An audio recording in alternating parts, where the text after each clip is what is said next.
Welcome to Virgo season, y'all. What's up, Misfits? Welcome back to my channel, Pages of Ascension. My name is Tia. Thanks so much for joining me. Grateful that you are here. So this is going to be the Virgo season guide for cardinal signs, okay? So, for whatever reason, I feel the need to start off with y'all first. So let's do this biz, all right? So a little bit of fine print while I'm getting your cards shuffled here. So reading is general, may or may not resonate with you. All that jazz, right? I will try and watch my language, so let's just keep it real, y'all. Okay? I'm an adult, I use adult language. If adult language offends you, I'm probably not the reader for you, but there's lots of other kick-ass readers here on YouTube, so go check them out. Anywho, let's see here, what else is there? Oh, if you're looking for personal reading, you can head to my website, poacreator.com, and you can order a reading over there. And let's see here. And the most exciting thing, I have decided that once I get to 100 subbies, that was my number, I'm actually going to go live. So, help me get to 100 subbies and I'll be going live this week.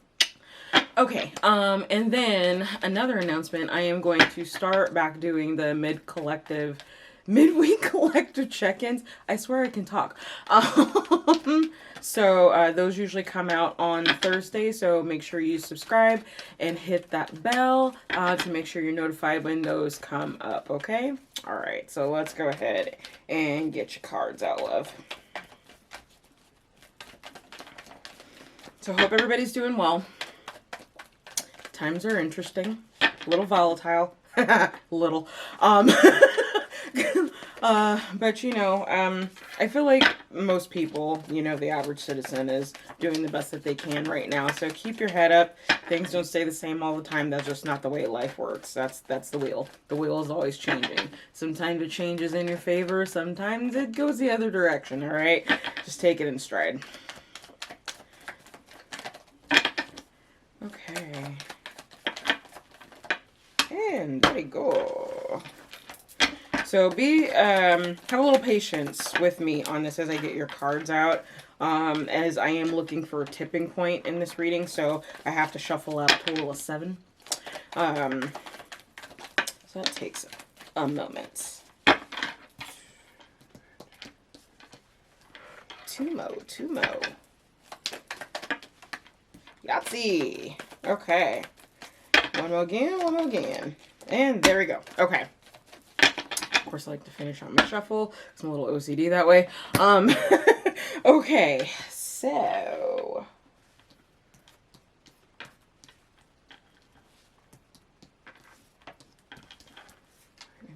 Move that there. Yada-da-da-da. All right, so let's go ahead and take a look at your theme. Oh! You can tell it's good, right? Because I'm like super happy right now. All right, so cardinal signs, you've got abundance as your theme for Virgo season. Hot diggity, y'all. All right, and then we've got the 3 of Wands kicking off your reading. Ships have come into dock. We've got the Queen of Pentacles on that grind. 7 of Swords. All right, so have to be a little bit cunning, it's looking like. And then we've got the 10 of Swords. Hot damn, that's your tipping point. All right, we're going to come back to that in just a second. And then we've got the 5 of Cups, and it just keeps getting better. 5 of Cups coming in after that, and then the Hierophant. All right, and what's ending your reading, it really does get better. Ace of Cups, y'all. Ace of Cups. All right, so give me a second to marinate, and I'll start to speak on what I am saying. Okay.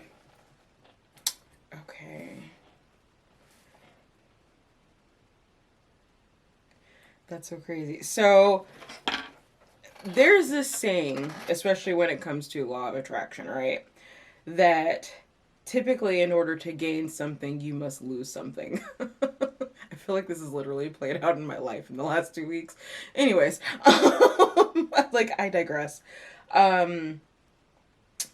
But that's what's going on for you. So I feel like there's something that's coming into dock, something that you've been wishing for, some form of abundance. And now, keep in mind, abundance can be more than just one thing. It can be more than just money. I mean, it can be love. It can be connections and family, connections with friends. It can just even be learning to love yourself a little bit more. You can be abundant in self-love.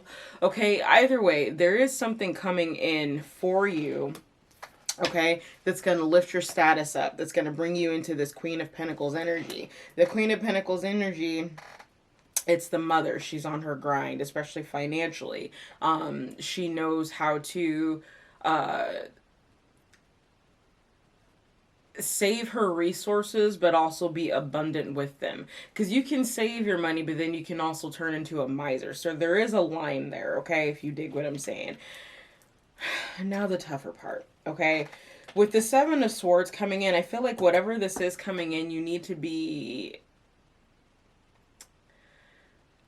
a little bit wise as far as how you approach this, how you do this. It could also be that there's something that you're doing that is quite literally futile, as the means of like how you're trying to get your abundance, and it's just, it's not going the way it should.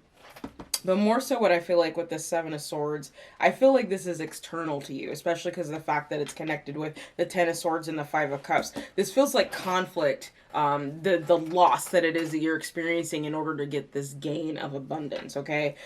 So this could be a person. It could just be very sharp words that are being spoken.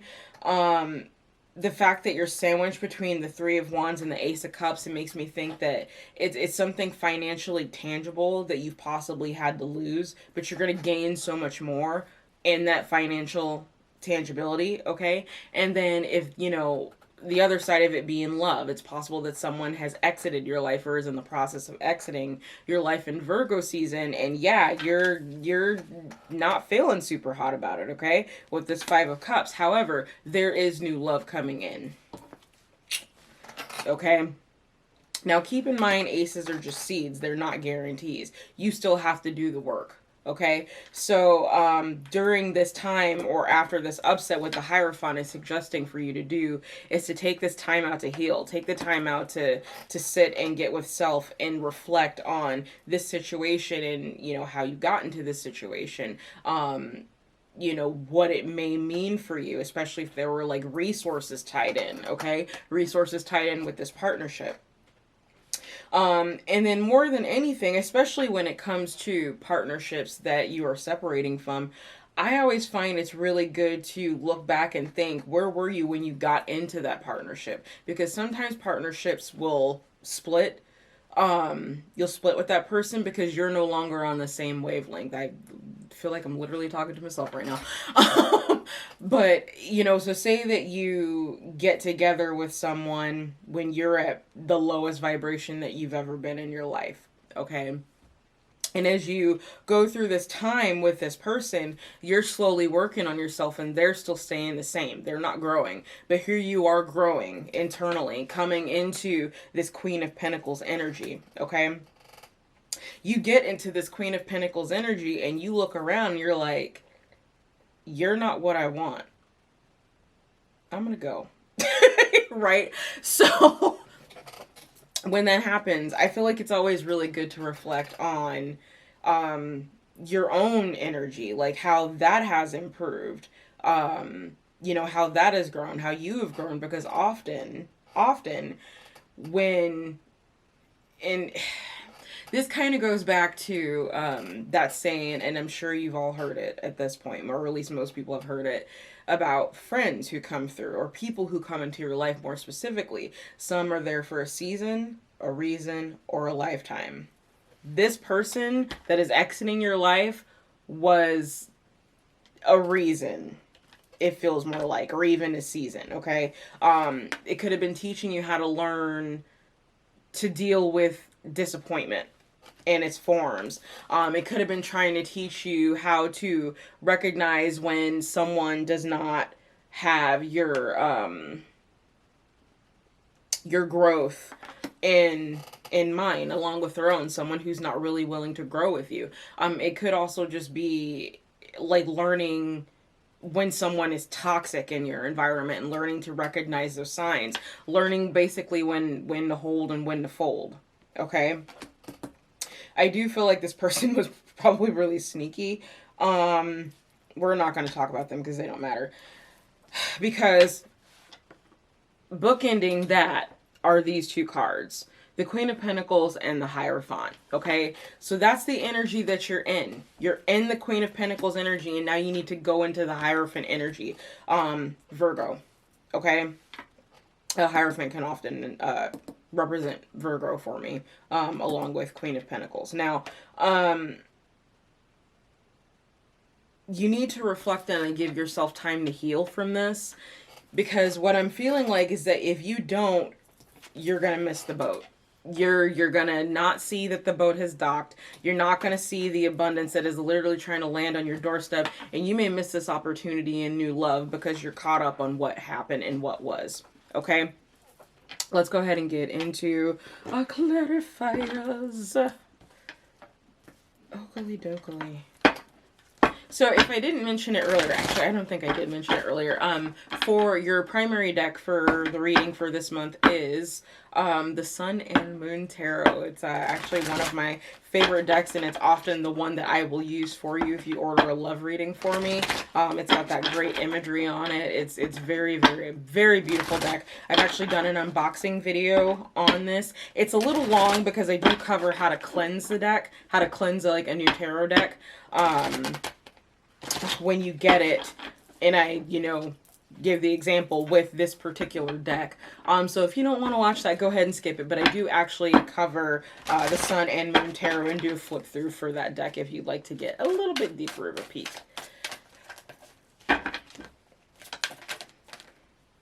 Okie dokie. I'm going to take all three of them.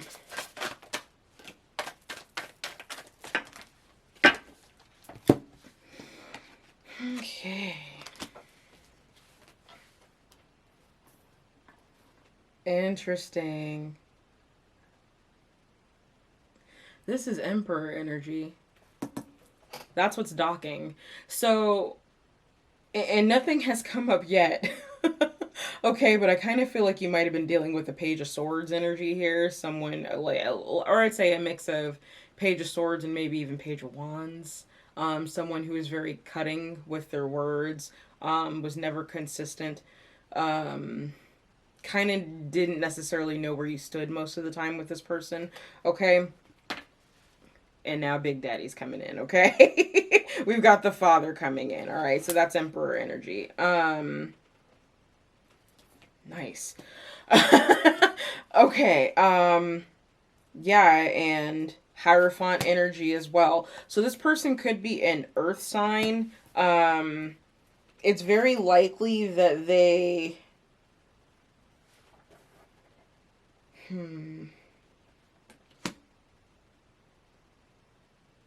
That's weird. They may really like reptiles. Random. In any case, this person that's coming in, the ship that is docking for you, your abundance coming in to manifest, is someone who is not afraid to show their feelings. Like, their cup literally overfloweth. Okay? Their cup is so full, like they're water in the damn garden. Okay? And I don't mean that in the negative sense, because sometimes you can drown in your own cup if there's too much going on, right? That's not what I'm getting. It's the perfect amount of water displacement, if you will, okay? And you can see that in this card. Like I said, this is very much Hierophant energy as well. So I would say this is someone who is very spiritually inclined. But the point that I was trying to make in showing you the card is, look at these dandelions here, okay? Here's the interesting thing too about dandelions. Like, I'm really glad I picked up on this, but so dandelions as a plant, especially for those who garden, right? It's very easy. Oh, it's just a weed. Let's just pull it out. Let's put weed killer on it. And the thing is, the dandelion is probably one of the most versatile, healthy plants that you could have in your garden. It gives you an indicator of what the soil is like, for starters. You can use literally every single part of this plant. Like, it's edible to the human body. It will not hurt you, okay? And it's prolific, okay? And I feel like that's a very good analogy for this person who is coming in, okay? you'll always know where you stand with this person because they're forthcoming, because they're grown. Okay. And additionally, I feel like their life is very fruitful, and it's only going to become more fruitful with the two of you together. This is the king and queen getting together, the emperor, the empress getting together, okay? And then this person may not look like your usual type. It might not even be someone that you would initially be drawn to, okay? I feel like this is a person who's like low-key hot as hell. And most people don't actually realize how attractive this person is in mind, body, spirit. Because they just view him as a dandelion. This is just another weed that's out there in the fucking lawn that I don't want, all right? And this person is a gem. Literally, like diamond in the rough, okay? So keep that in mind. Again, so you don't miss the boat. Don't wallow in this energy here. Because I feel like if you do, you may miss this person. You may miss this person. I don't necessarily feel like they're very shy, but I do feel like they are very they use their discretion about who they approach, how they approach, and when they approach them. Okay? Again, someone who's very spiritually inclined, someone who's very heart-centered. Okay? And the passion is real, y'all. Okay, the passion is real. The passion is real. So, go that way. There we go. Okay, let's see here. What else do we have? They're very disciplined. This could be someone who's military. Okay, that's weird. I've never gotten that from this card before. So it's possible that they're military. It's also possible that they are a chef. So someone who works in a kitchen or owns their own restaurant, something like that. Like they work in the food industry. They're very wise. So they might be a little bit older than you. And they're very magical. Queen of Fire. Okay. This is someone who knows how to manifest. This is someone who has gained wisdom. So it's like in one aspect of this person coming in and you know, like I said, having that overflowing cup, you know, someone who's like low-key hot that people have just been passing over, you know. I do feel like this person could also double as a mentor for you. They have a great deal of knowledge and wisdom that I feel like most people don't know that they hold. And you'll know this person because when you pick their brain on certain things, you'll hear them mention certain things, and the light bulb is going to go on for you. Okay? Let's move on. I want to actually learn a little bit about this right here that's like right smack in the middle of your spread. All right, tell me about the Seven of Swords, Ten of Swords, and the Five of Cups. I mean, that's a lot of... I'm sorry for whatever you went through. Because, like, it really does seem like this particular situation, because it's right smack in the middle of your spread. You can't miss it. I feel like it's kind of at the forefront, or it's about to be, and it's not exactly pleasant. Some of you are going through a lot of pain over this right now, a lot of emotional pain over the disappointment of this previous partnership not working out. And, but I do feel like it's for your highest good based on what I'm seeing about the ship that's coming into dock, y'all. So,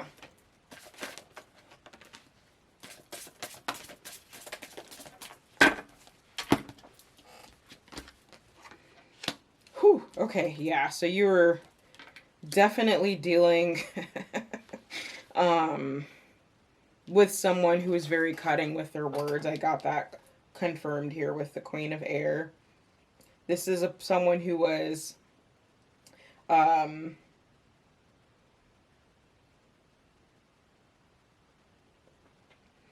It's weird. I've never gotten this before, but I'm getting magician energy off of this card. But it's like the look in his eyes that I don't like on this card right now. So it makes me think that this person was very manipulative. Okay. But ultimately, part of why you're feeling what you're feeling is because you're in this process of blaming yourself, thinking like, why didn't I see this? Why didn't I see this coming? Right? Don't blame yourself. You saw what you needed to when you needed to, and you got out at the right time. That's kind of what I feel. Okay. So, yeah, cutting with their words, manipulative of your emotions. It's possible they were a Cancer or an air sign, Gemini, Libra, Aquarius. Don't get too caught up on the signs, especially for these types of readings, because it really is all energy. The Hierophant is self-explanatory. You need to take time for you, rediscover your inner child, okay? Commune with the cows for some of you, quite literally. Random. But I want to look at the Ace of Cups here. So, for some of you, actually I feel like for a lot of you, what's coming in is love, like a new love, a new potential love. It may just start off as friendship. It might be a mentee-mentor relationship that develops into something more. But ultimately, I feel like what you're gaining, or what's being docked for some of you, in Virgo season, is love of self. Because in the situation that you were in, that's something that was missing. Okay. Yeah, it's rediscovering self again, rediscovering your own beauty, rediscovering your own worth. Remembering the power that you hold inherently in yourself. Okay. And realizing that you were, in some aspects, giving your power away to this person. And when you put yourself in a situation like that, you're kind of setting yourself up to be disappointed. I'm kind of talking to myself about that too. But anyways, so let's go ahead and move on to your other cards, and then we can go ahead and get this wrapped up. So, the message that the divine has for you for Virgo season is breadcrumbs of bliss. Heed your pleasure principle. So, I'm going to read this one out the book. 1 second. So it's number 11, and the stage that it is in, or the stage that you would be in for this, would be the call to adventure. So again, getting back to roots of self. Okay. So it says, it's no accident that you are on this planet at this time. There we go. Take a peek. Oh, and there's a glare. Why is there a glare right now? Oh, it's probably because I got all the windows open. All right, can you see it? Can you see it? Go that way. Oh, camera. Go that way. There we go. Okay. I'm sorry about the glare. I'm still trying to figure out that lighting thing 2 years later. Anyways, so it's no accident that you were on this planet at this time. In this place with these people. It's no accident that you've been endowed with unique gifts. Your gifts and talents are within you for a purpose. It's not your job to know how your life is meant to unfold. It's only your job, and that's going to be blurry the entire time, so I'm going to put it down. Sorry. It's only your job to be attuned to the bliss that moves you, guides you, and underlines your every interaction, moment by moment. When you honor your dreams, your inner guidance, and the promptings of your soul, you are rewarded every step of the way with the resurgence of soul juice, aka bliss. This is not a temporary high that leaves you crashed and burned out. The breadcrumbs of bliss will lead you to the best place to be in divine right order. So, one of your keys and signs that this reading is, you know, could definitely resonate with you, is if you were having dreams of bliss. You know, so whether you're like winning the lottery or, you know, having some good, um, or just, you know, communication with your team and you just feel happy and like warm and fluffy and all that good stuff, right? Okay. So yeah, go for breadcrumbs of bliss, not breadcrumbs of shit. And I feel like that's what this may have been for you, is breadcrumbs of bullshit. Okay, so that goes there, that goes there. There we go. Okay, so let's go ahead and look at what your soul lesson is. So the soul lesson is intended, is intended to take a peek at where you are on your journey of ascension. Okay, so blame. Whew, this is a heavy one. So it says, I accept responsibility for my well-being. And again, this is that's this energy right here, the Seven of Swords. Like, it's so easy. Like, it's so easy when things go wrong in our life to like point the finger at someone else, but ultimately you're the common denominator in stuff going to shit, you know, in your life. So like, whether that's you choosing to interact with people that you really have no business being around, or being with a person that you really should not be, you know, dealing with, or doing things that you shouldn't be doing, you know what I mean, that don't serve your highest good, you can't blame anybody but yourself for that, okay? At the end of the day. Now, even in that, in learning to take responsibility for yourself, it doesn't mean that you chastise yourself for it, because you're human. We all make mistakes, y'all. Ain't nobody perfect, and if they say that they are, they're probably trying to sell you something. So, you know, just keep it real. Like, own your own shit. That's something that I say all the time. All the time. Like, and it's one of the hardest things to do, especially, you know, when you're in, you know, a process such as this, such as a breakup like this, because this really looks nasty. You know, it's going to be easy to point the finger here and point the finger there, but it's very likely that in your separation, in your reflection of the separation from this person, you're going to see that the red flags were always there and you just chose not to look at them. Okay? So, abundance is coming. Better is coming. Believe that. Own it. Own it in the comments, okay? You do have better things coming for you, okay? So, keep your head up. All right? This is just one part of the cycle and a lesson that you needed to learn. But you know what happens when you learn a lesson? You don't repeat that shit. All right. So with that, we're going to go ahead and call it here. Thank you so much for joining me. Much gratitude to each and every one of you. Remember, your peace is your power, and I will see you in Libra season and on Thursday and probably before then. Okay. Bye.